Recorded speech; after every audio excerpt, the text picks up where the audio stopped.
I think that the reason that the private equity sponsor was interested in me as a candidate and why Steve Towns was interested in me was my history is a lot of acquisitions, and there was a sense that I could help to scale the business. No predetermined outcome, for what the exit from the business might be for the investors, but they're very much interested in optionality. I've worked a lot with private equity and different firms, and frankly, almost everything we do is about creating optionality and value during the term of their ownership. And I think they looked at me as somebody that could help bring that, and Steve also looked at me as someone that could bring that optionality.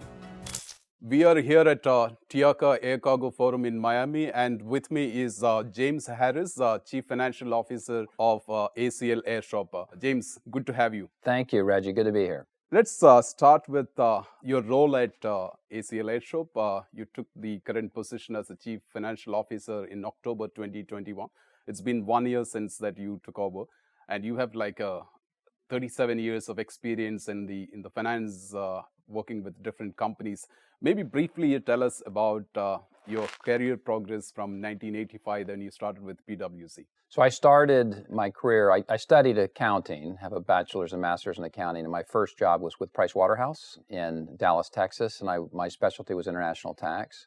I did that for 9 years and then left for a number of industry jobs, the first one being with Baker Hughes, a Fortune 250 company, oilfield service based out of Houston, Texas. But I found early on that I wanted to expand my role beyond my specialty.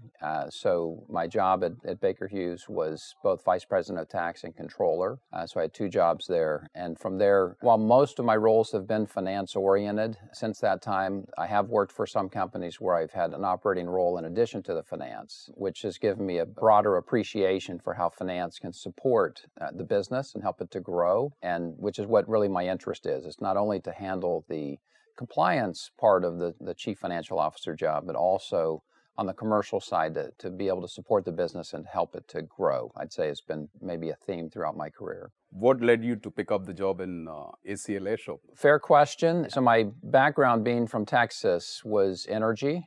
Most of my experience is working with oilfield service companies, the last being an offshore drilling contractor. Most of my experience, at least the last 2 companies, were public companies. So a lot of work with New York Stock Exchange listed companies. This was an opportunity to move out of the energy industry, which has been really challenged since about 2014 and early 2015. It's been a difficult business for a lot of reasons, which would be a different interview. And this was an opportunity. We sold the offshore drilling contractor that I worked with, and which was Pacific Drilling. And after that sale, my wife and I discussed as a family whether we would consider relocating and looking at opportunities outside of energy. And she was open to it. And we had our youngest son is a junior in high school. He wasn't terribly excited about it, but open to the prospects. And so when the ACL opportunity came up in aviation, it was something that spoke to me in terms of the business model and what they were trying to accomplish. I felt like I meshed well with the team.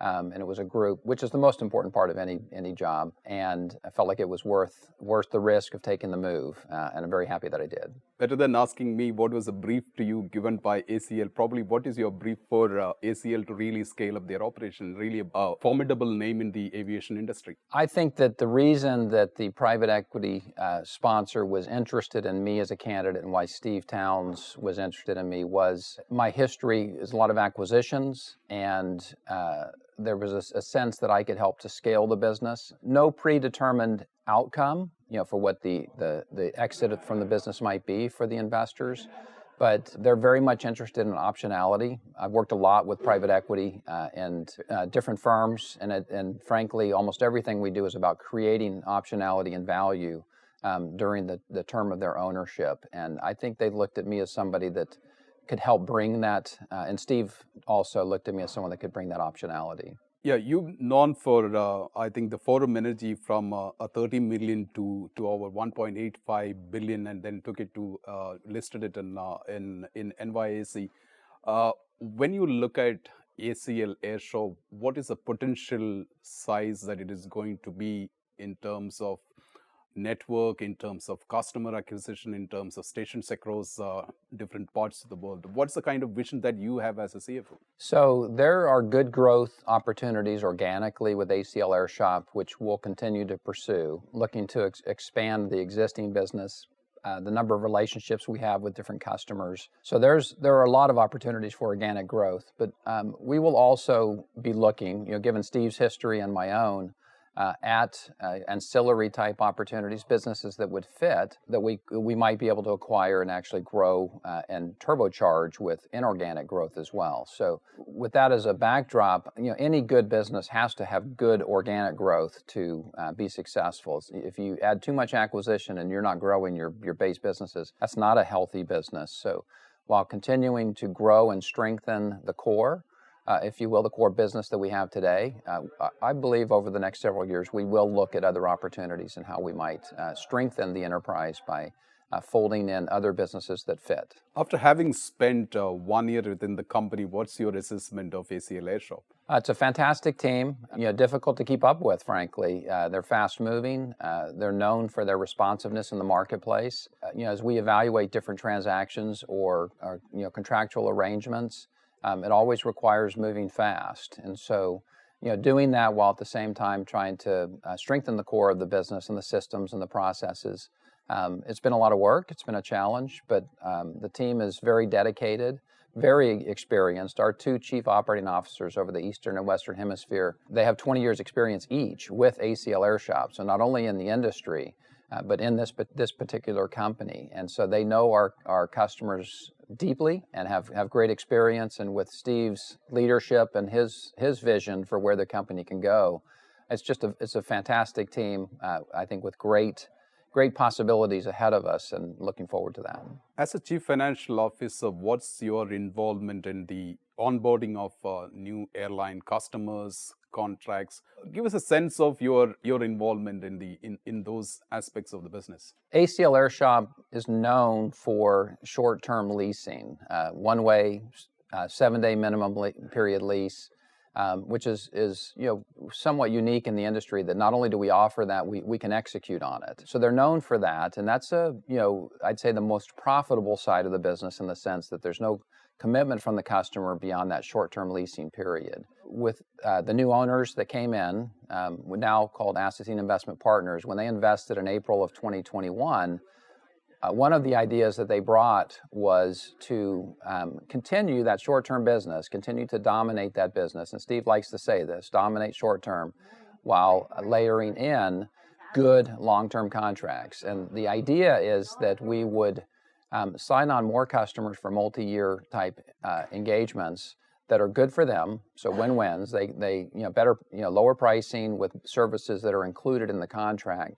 But they're committing to take the ULDs for a 3 to 5 year period. My role, in addition to the normal CFO type opportunities, has been to structure and price those transactions, working with the commercial teams. And we found quite a bit of success right when I came in. In fact, that's how we spent most of our Christmas for 2021 was, I'd say, structuring some of these transactions, working with our investors to make sure they were comfortable with the commitments that we were making, examining the ways that we were de-risking the contracts as much as possible, and achieving pricing that yielded good returns for us, for the company, but also an attractive offering for our customers.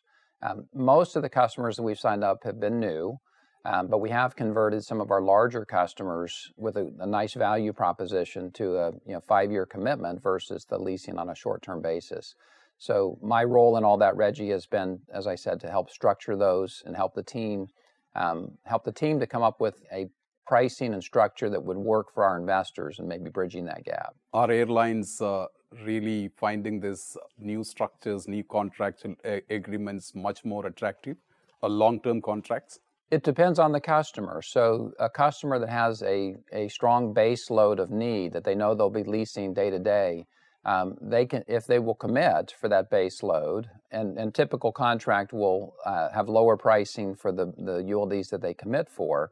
If they want additional, capacity, we provide that on a short-term lease rate type basis. But that base need, customers do find this very attractive because it's a much less expensive way to manage their business as long as they know they're going to have that base load. It would not be an appropriate contract for a customer that had high volatility and there wasn't a good base load of cargo needs. But for the right customer, it can be a very good fit. What do you see are the biggest challenges in the current business environment as far as ACL Airshop is concerned, as far as short-term leasing as against long-term contracts? So we're experiencing this right now in the world with the economic events that we're experiencing, with the threat of a world recession. We'll see if that happens, but there's no question that today it's global cargo volumes are down, air cargo, year over year. And it's those macro threats that I think are the most significant. Fortunately, the company is not over-levered. So I'd say any environment we will be successful in. The question is, how fast will we grow? And when the market is cooperative, like it was at the end of, or all of 2021, frankly, and early 2022, the business grows at a phenomenal clip. When it's a more challenging environment, I'd put us in a more stable category. So, the business itself it's a good business model. It's sound. It generates good free cash flow for the investors. And as long as there's air cargo activity that's going on and we participate in our share of that, the business is going to be successful. When you also look at the current aviation air cargo space, and you've been in this is your first job in the aviation, what are some of the things that you pick up from while you're talking to different customers, different people around in the conference like this? What is the sense that you get in terms of air cargo industry's appetite for technology, innovation? Technology plays a very significant role in ACL Airshop's products. What is the sense that you get when you compare this with the other peer industries? That's a great question, Reji, and I will tell you my impression of the industry is that it's been relatively slow to adopt new technologies, but that seems to be changing. There's much more interest now in increasing the efficiency of the business by adopting new technologies. It does feel like those technologies are changing. So what will be the long-term answer yet? I don't know that we have found it, but the airlines are now much more interested. You're hearing these large cargo carriers where they're using technology, they're leveraging it to increase the efficiency of their business and the profitability. So I'd say the appetite is high, and that may be a bit of a change from what they've had historically. Do you, as a CFO, when the company has to make investment in latest technologies, what will be your advice when such requests come in? I'd say it's listening very carefully to the voice of the customer of what they're trying to achieve and what they will value. It does us no good to undertake science projects that maybe are cutting edge technology, but we can't commercialize them. So it's listening to our customers, possibly even partnering with our customers to invest in technology initiatives that will be of value to them and can create, for us, revenue streams that will fund further investments in that technology.